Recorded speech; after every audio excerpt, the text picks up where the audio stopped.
पाइक्रम कर छोड़ा तोर पीछे पड़ेला, पाइक्रम कर छोड़ा तोर पीछे पड़ेला। शमसी शहर में आबे तो गुया, आबे तो गुया, तोके वेलकम वेलकम, तोके मैं रखबू मोर दिल में सनम, मोर दिल में सनम, लव यू गर्लफ्रेंड। तोर 16 साल तोर 18 साल तोर मस्त जवानी मस्त लगेला। पाइक्रम कर छोड़ा तोर पीछे पड़ेला, पाइक्रम कर छोड़ा तोर पीछे पड़ेला। जहाँ रांची फंक्शन होवेला वहाँ कर छपरी छोड़ी मान डीजे दम बाबू उत्तर ब्रो डीजे आरिफ बाबू गाना में दोनों हाथ उठाए के नाचे ना। ई नागपुरी गाना कहाँ से बजाते? कुसुम शमरानी नशी पारा माँ लोकी मंडप के सामने से। तोके देख देख के पागल होलो, तोर चेहरा लगेला चांद जैसन रे, तोर पतली कमर हिलो डोलो, झुलटू तिरकी पीधा होलो।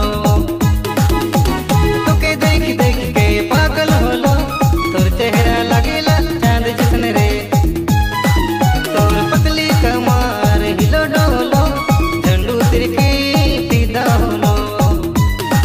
तोर 16 साल तोर 18 साल तोर मस्त जवानी मस्त लगेला। पाइक्रम कर छोड़ा तोर पीछे पड़ेला, पाइक्रम कर छोड़ा तोर पीछे पड़ेला। मेरे गर्लफ्रेंड को बहुत समझाया फिर भी नहीं मानी। दम बाबू उत्तर ब्रो डीजे आरिफ बाबू बाहर काम करने के लिए गया और मैं माँ को बोला लड़की देखने के लिए, लेकिन मेरा माँ गर्लफ्रेंड भाग गया दूसरा लड़का के साथ। तोर लाल लाल रे समसी कुसुम बाजार में कीन ते पूरे, मैं भी तो ओके लगड़ा यूट्यूब वाला, समसी कर पे बस समसी नंबर 1। गुलाबी साड़ी तोर लाल लाल रे समसी कुसुम बाजार में कीन ते पूरे, मैं भी तो ओके लगड़ा यूट्यूब वाला, समसी कर पे बस समसी नंबर 1। पूरा मालदा डिस्ट्रिक्ट में चर्चा है रे, तोर 16 साल तोर 18 साल तोर मस्त जवानी मस्त लगेला।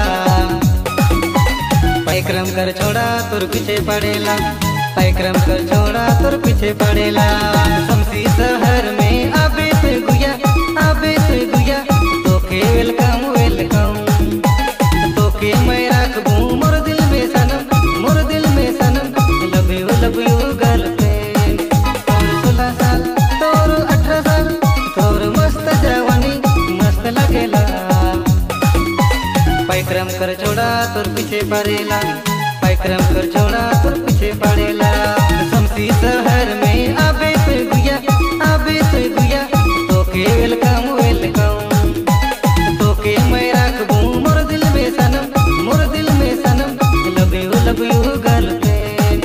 तोर 16 साल तोर 18 साल तोर मस्त जवानी मस्त लगेला। पाइक्रम कर छोड़ा तोर पीछे पड़ेला, पाइक्रम कर छोड़ा तोर पीछे पड़ेला।